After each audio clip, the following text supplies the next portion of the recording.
Quand nous voyons cette abomination de la désolation dont parle notre Seigneur et la Sainte Écriture, nous ne pouvons pas éviter de songer à ce qui se passe actuellement dans nos églises, envahies par le modernisme, ce chancre qui a été condamné solennellement par Saint Pie X et qui apparemment semble triompher aujourd'hui.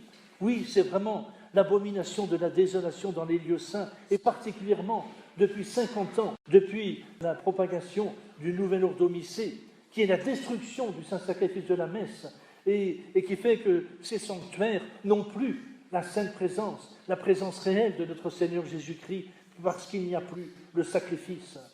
Et c'est là un grand malheur.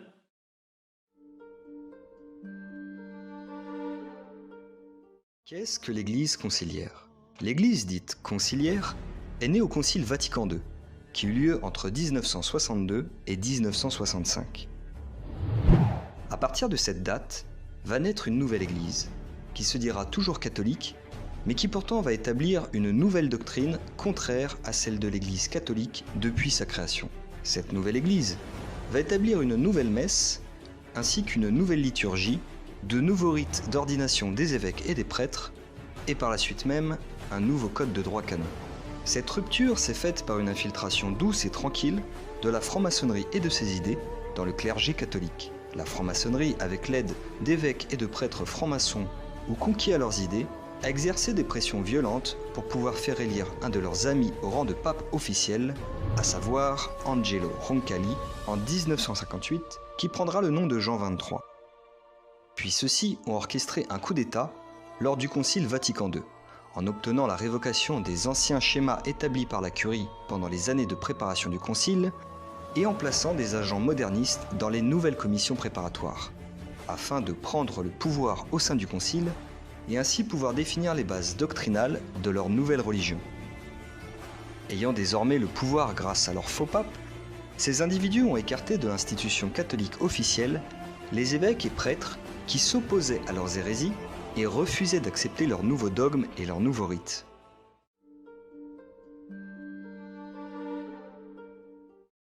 Ces infiltrés, ayant pris possession de l'ensemble de l'institution catholique, ont donc pu faire un pacte de paix avec le monde contre lequel l'Église catholique était en guerre depuis sa création. Car si le rôle de l'Église catholique a toujours été de combattre contre la corruption du monde, la concupiscence de la chair et le pouvoir de Satan, qui est le prince de ce monde, nous dit la Bible, depuis Vatican II, cette nouvelle Église a déclaré, elle, qu'il fallait désormais se réconcilier avec ses anciens ennemis et entamer un dialogue de paix afin d'établir une paix durable. Il existe ainsi 3 points de rupture principaux entre l'Église catholique et la secte conciliaire, à savoir, premièrement, l'abandon de l'apostolat sur les fins dernières. En effet, la secte n'enseigne plus la gravité du péché mortel et ne prêche plus sur l'enfer, qui existerait toujours mais qui serait désormais vide. Aussi, Satan et ses démons sont renvoyés dans la catégorie contes et légendes et ne représentent donc plus une menace pour l'avancement spirituel des hommes. La religion ne sert donc plus à sauver son âme, mais simplement à épanouir personnellement l'individu, et cela afin de travailler à la mise en place d'une fraternité universelle. Deuxièmement, la réconciliation avec le monde, qui n'est plus un ennemi comme le proclame le Christ, « Le monde me hait parce que je rends de lui ce témoignage que ses œuvres sont mauvaises », mais il devient désormais un allié avec qui il faut collaborer. Troisièmement, l'écuménisme religieux, qui enseigne aux fidèles qu'il n'y a plus besoin d'être catholique pour être unis à Dieu et qu'il ne faut donc plus chercher à convertir les hommes qui ne le sont pas. Confío en Buda. Creo en Dios. Creo en Jesucristo. Creo en Dios, Allah. Muchos piensan distinto, sienten distinto, buscan a Dios o encuentran a Dios de diversa manera. En esta multitud, en este abanico de religiones, hay una sola certeza que tenemos para todos. Todos somos hijos de Dios. Creo en el amor. Creo en el amor. Creo en el amor. Creo en el amor.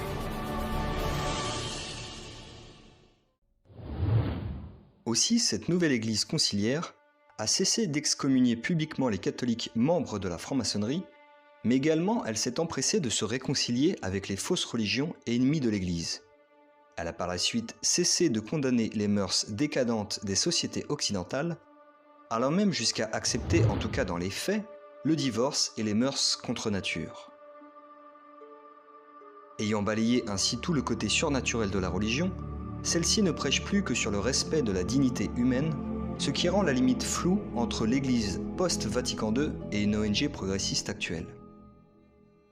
Le pape conciliaire apparaît donc plus comme une assistante sociale ultra-progressiste, voulant établir la paix dans le monde à travers la validation de tous les dogmes mondialistes contemporains. Donc pour les migrants, pour les LGBT, pour la fin des frontières, etc., et contre tout principe immuable ou valeur traditionnelle assimilé à de la rigidité et un repli sur soi inacceptable. Il est ainsi capital de constater que quand l'Église catholique s'est prononcée sur un sujet, sur ce même sujet, la secte conciliaire se prononce autrement.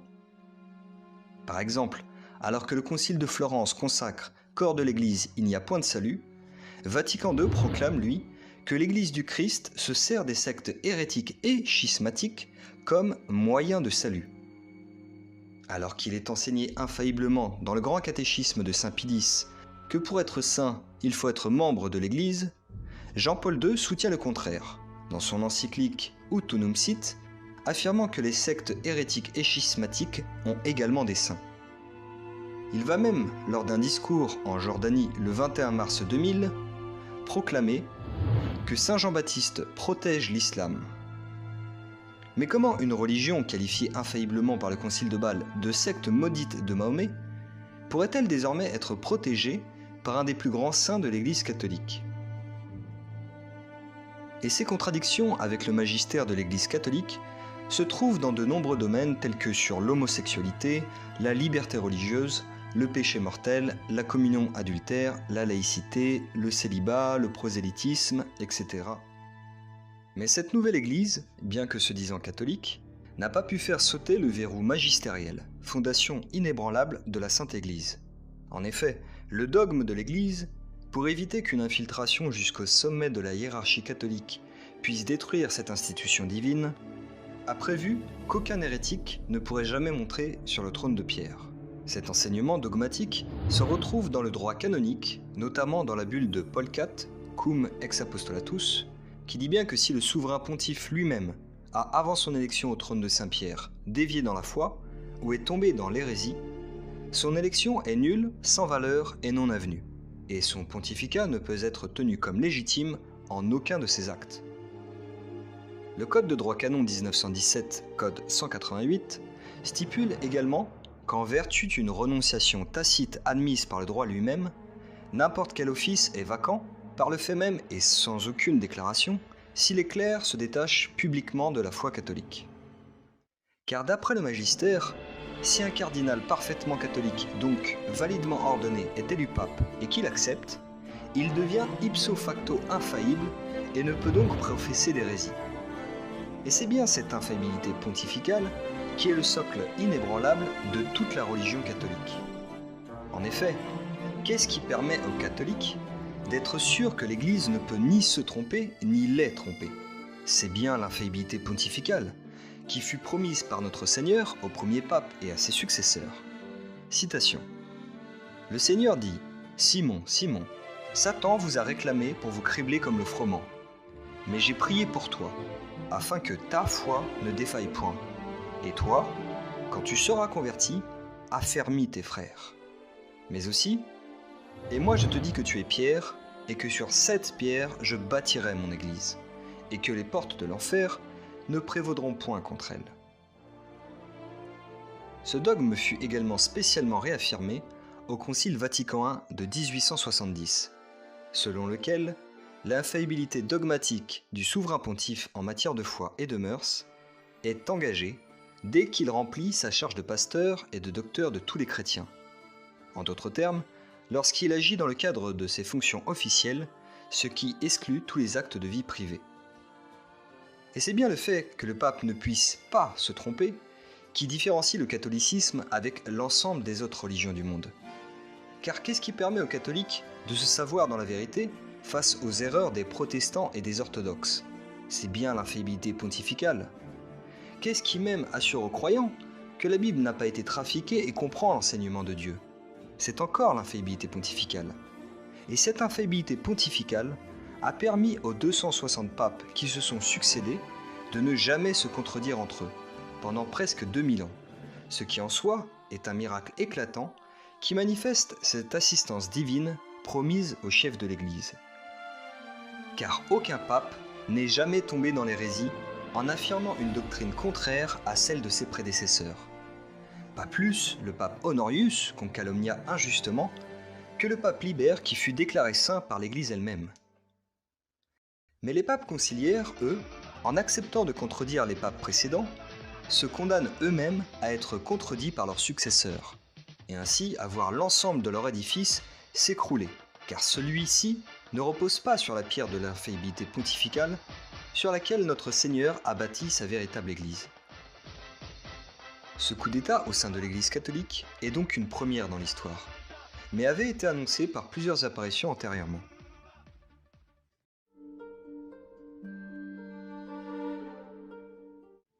La très sainte Vierge Marie nous a notamment prévenus lors de son apparition à La Salette en 1846, où elle dit bien à Mélanie Calvat de faire passer un message à tout son peuple, selon lequel l'Église sera éclipsée, les mauvais livres abonderont sur la terre, les esprits de ténèbres répandront partout un relâchement universel pour tout ce qui regarde le service de Dieu, la vraie foi s'est éteinte et c'est désormais la fausse lumière qui éclaire le monde. Puis elle ajoute « Rome perdra la foi et deviendra le siège de l'Antéchrist ». Bien qu'étant du domaine de la révélation privée et non de foi, on peut penser qu'il s'agit bien ici d'une éclipse où l'Église conciliaire cache, donc éclipse, l'Église catholique en occupant le Vatican et en usurpant son autorité dans ses institutions. Rome a bien perdu la foi, puisque le Vatican professe depuis Vatican II des hérésies, et est bien le siège d'un antéchrist, puisque les pontifes conciliaires combattent la foi du Christ. Cette vérité aurait été révélée au pape Léon XIII en 1884 également, lorsqu'après avoir eu une vision à la fin de sa messe, il rédigea son exorcisme sous la dictée de l'Esprit Saint, dans lequel il écrit de façon prophétique « L'Église, épouse de l'agneau immaculé, la voici saturée d'amertume, et abreuvée de poison, par des ennemis très rusés. Ils ont porté leurs mains impies sur tout ce qu'elle désire de plus sacré. Là où fut institué le siège du bienheureux Pierre et la chaire de la vérité, là ils ont posé le trône de leur abomination dans l'impiété, en sorte que le pasteur étant frappé, le troupeau puisse être dispersé. »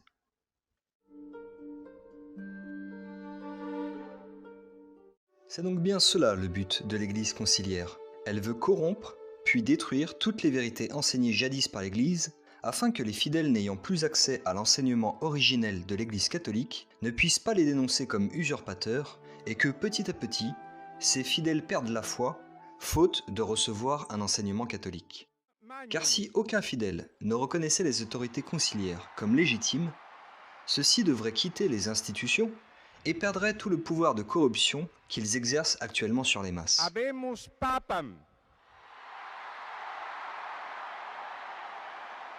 L'Église conciliaire n'a donc qu'un seul but, se cacher derrière un vernis faussement chrétien pour amollir la doctrine du Christ, jusqu'à en faire un principe d'amour, de tolérance et de pardon universel, proche des notions humanistes, voire gnostiques, afin de s'en servir comme d'un socle pour établir une nouvelle religion au service d'un nouvel ordre mondial. C'est pour cela que la franc-maçonnerie, la synagogue et l'ensemble des élites mondialistes qui nous gouvernent ne cessent d'encenser tous les papes depuis Vatican II. Pour illustrer cela, on pourra citer en premier lieu les actes de Jean XXIII, parus dans 60 ans de religion conciliaire du collectif Saint-Robert Bellarmin. Le bon pape Jean, lui le premier, humilia l'Église, en la mettant à genoux devant la synagogue. Voilà ce que nous disent ses amis, qui le connaissaient bien pour l'avoir souvent fréquenté. « J'étais très lié à Monseigneur Roncalli, nonce apostolique à Paris. Il m'a reçu plusieurs fois à l'Annonciature et à diverses occasions, il est venu à mon domicile de Bellevue, en Seine-et-Oise. Quand j'ai été nommé ministre de l'Ordre de Malte, j'ai manifesté au nonce mes perplexités à cause de mon appartenance à la maçonnerie. Monseigneur Roncalli m'a conseillé formellement de rester dans la maçonnerie. Yves Marsaudon poursuit. Il m'a reçu à Castel Gandolfo, en ma qualité de ministre émérite de l'Ordre de Malte, et il m'a donné sa bénédiction en me renouvelant son encouragement pour une œuvre de rapprochement entre les églises, comme aussi entre l'Église et la maçonnerie de tradition. Ajoutons qu'Yves Marsaudon était un 33e degré, ministre du Suprême Conseil de France du rite écossais ancien et accepté, et que son livre Écuménisme vu par un franc-maçon de la tradition porte la dédicace à la mémoire d'Angelo Roncalli, qui a daigné nous accorder sa bénédiction, sa compréhension et sa protection. Dans ce livre, Marsaudon résume pour nous. On peut vraiment parler de la révolution qui, partie de nos loges maçonniques, s'est étendue magnifiquement au-dessus du dôme de Saint-Pierre. La terre entière pleura le bon pape Jean, et il faut bien l'avouer, tout le monde ne peut pas avoir l'honneur d'un tel panégyrique funèbre. La Grande Loge occidentale mexicaine, des maçons libres et acceptés, à l'occasion de la mort du pape Jean XXIII, rend publique sa douleur pour la disparition de ce grand homme qui est venu révolutionner les idées, les pensées et les formes de la liturgie catholique romaine. Les encycliques Mater et Magistra et Pacem in Terris ont révolutionné les idées en faveur des droits de l'homme et de sa liberté. L'humanité a perdu un grand homme, et nous, maçons, reconnaissons en lui ses principes élevés, son humanitarisme et ses qualités de grand libéral. Citation du journal El Informador du 4 juin 1963. Franco Belgrandi rappelle, lui, qu'au moment du concile fut diffusée parmi les pairs une publication circonstanciée qui accusait d'illégitimité l'élection de Jean XXIII parce que voulue par la maçonnerie. Elle indiquait Roncalli comme appartenant déjà à cette secte depuis les années de sa nonciature en Turquie. À la mort de Jean XXIII, son successeur, Montini, dit Paul VI, lui, démolit le Saint-Office, gardien de l'orthodoxie. Il abrogea le serment antimoderniste. Il luthérisa la messe, la considérant non plus comme le sacrifice renouvelé, mais non sanglant de la croix où Jésus-Christ se trouve réellement présent dans l'hostie, mais comme un mémorial. Il rendit des hommages publics à Luther. Il jeta toute la tradition aux orties, voulut que l'on quitte la soutane pour l'habit civil, permit des concélébrations avec des pasteurs anglicans, permit la communion dans la main en mini-jupe, abolit le latin dans la liturgie, fit tourner les autels vers le peuple, les remplaça par des tables pour la scène protestante, laissa démolir les dogmes, laissa brouiller les sacrements, changeant les rituels, les rendant douteux ou invalides, etc. Politiquement, il agit comme un véritable agent du KGB, en faisant enfermer dans la tour, la prison du Vatican, le cardinal Joseph Slipy, primat d'Ukraine, après que celui-ci ait dénoncé les 10 millions de cadavres en Ukraine et les crimes des communistes devant un synode épouvanté. Mais déjà, avant son élection en novembre 1954, Pie XII chassa Montini, futur Paul VI, alors secrétaire d'État, pour avoir trahi le Vatican avec les services secrets soviétiques. Le cardinal Eugène Tisserand avait des archives continuellement mises à jour qui contenaient les lettres de Monseigneur Montini, signalant au KGB soviétique les noms des prêtres et des évêques que Pie XII envoyait clandestinement en Union soviétique auprès des catholiques opprimés et persécutés. Toutes les personnes envoyées étaient inexplicablement et systématiquement capturées, exécutées ou envoyées dans des camps soviétiques. Ainsi, alors qu'avant le concile, les papes ne cessaient de réprimer les chefs d'État qui ne se comportaient pas selon les principes de charité et de bien commun de l'Église, aujourd'hui, tous les ennemis de Dieu et les serviteurs de Satan sont reçus en grande pompe au Vatican ou protégés et défendus par ces usurpateurs. Il est donc aisé de voir que l'Église conciliaire et l'Église catholique sont deux entités bien différentes. Dressons pour cela un tableau des différences qu'il existe entre l'Église conciliaire et l'Église catholique et leurs conséquences. Tout d'abord, l'Église conciliaire n'a pas la même messe.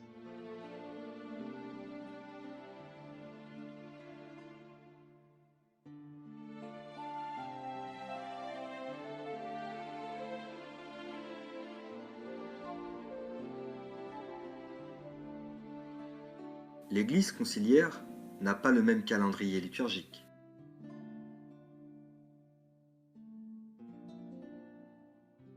L'Église conciliaire n'a pas les mêmes tenues pour ses prêtres et ses évêques.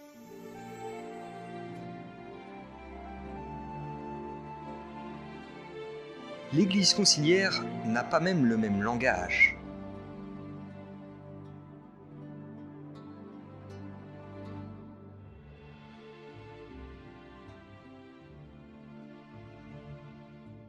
L'Église conciliaire n'a pas les mêmes lieux de culte, sauf si accaparés.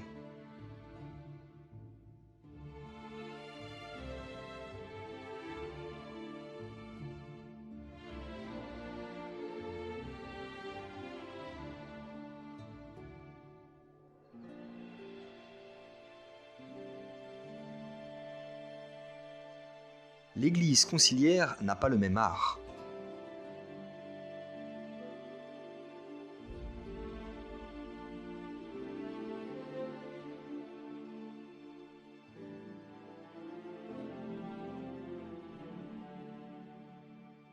Et le constat est dramatique. Le nombre de catholiques conciliaires ne cesse de diminuer à travers le monde. Les églises se vident ou sont remplies de personnes âgées. Les enfants qui suivent le catéchisme dans l'église conciliaire rejettent la religion à l'âge adulte pour la majorité d'entre eux. Les scandales pédophiles et contre nature se multiplient et sont très souvent couverts par les autorités conciliaires. L'apostasie des États et des peuples chrétiens est presque générale. L'image de l'église conciliaire est couverte de ridicule à travers le monde.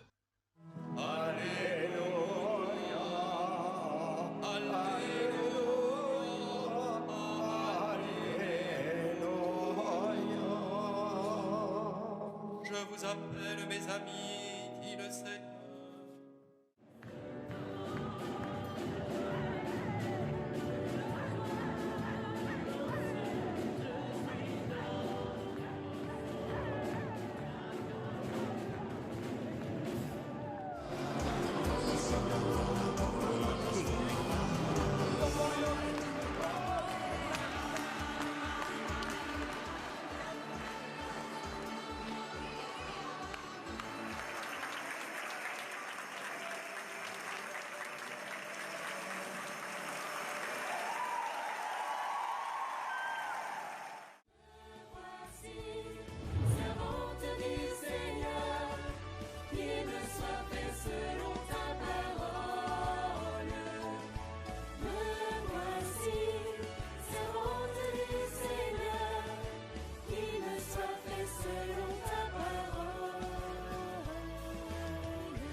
Mais s'il est facile de constater que l'église conciliaire est une nouvelle église, il est plus difficile de voir où demeure la véritable église. Car l'église catholique est divine et a reçu les promesses du Christ qu'elle demeurait jusqu'à la fin du monde, donc elle ne peut disparaître. Mais comme une bougie cachée derrière un mur, bien que face au mur on ne puisse apercevoir la flamme, il n'en demeure pas moins qu'elle existe et reste visible derrière le mur. L'église, dont le Christ est la tête, est composée de l'ensemble des fidèles qui professent la même foi catholique et conservent les sacrements. Aussi, même si le vicaire du Christ est absent, cela ne veut pas dire que l'Église est décapitée, car sinon, à la fin de chaque pontificat, l'Église mourrait jusqu'à l'élection d'un nouveau pape. L'Église a été toute période cumulée avant l'élection de Jean XXIII, environ 40 ans sans pape. Mais le Christ, tête de l'Église, lui, demeure. Enfin, que penser des fidèles qu'on appelle traditionnalistes, et qui conservent pour certains des sacrements valides, car ils ont conservé les rites d'ordination d'avant Vatican II. Ceux-ci célèbrent leur messe en union avec le faux pape de l'Église conciliaire. Ils reconnaissent donc l'autorité d'un usurpateur et tordent la vérité en refusant de voir l'évidence. L'Église conciliaire n'est pas l'Église catholique. Car, ou bien Bergoglio est le pape de l'Église catholique, et il faut donc lui obéir, ou bien c'est un hérétique, et donc un ennemi du Christ, et on ne peut donc s'unir à lui lors du saint sacrifice de la messe, car on souille alors l'oblation sainte. Face à cette contre-église, plusieurs évêques, prêtres et fidèles à travers le monde ont refusé de pactiser avec cette entité démoniaque et ont choisi de conserver l'ensemble des sacrements et de la doctrine catholique jusqu'à Pie XII, dernier pape catholique avant le coup d'État. La messe catholique est célébrée selon le rite de Saint Pie V et doit donc normalement être célébrée unacum, c'est-à-dire en union avec, le pape catholique présent au Vatican. Mais puisque le Saint-Siège est occupé par les ennemis du Christ, les messes sont célébrées non unacum, c'est-à-dire sans aucune union particulière, jusqu'à ce qu'un pape catholique reprenne le siège de Pierre au Vatican.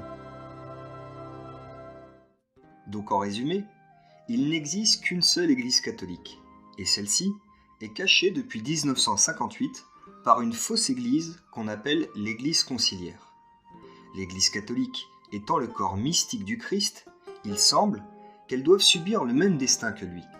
Et comme le Christ est mort et est resté au tombeau 3 jours pour la plus grande consternation des apôtres qui avaient oublié les promesses de sa résurrection, l'Église catholique semble, en apparence, morte elle aussi. Mais elle est pourtant bien vivante, et espérons qu'elle manifestera bientôt ses plaies glorieuses à ceux qui ont gardé la foi en elle, telle la très sainte Vierge Marie, qui seule avait gardé la foi en son divin Fils après sa mise au tombeau, et qui donc eut la première le privilège de recevoir la visite de son divin Fils ressuscité.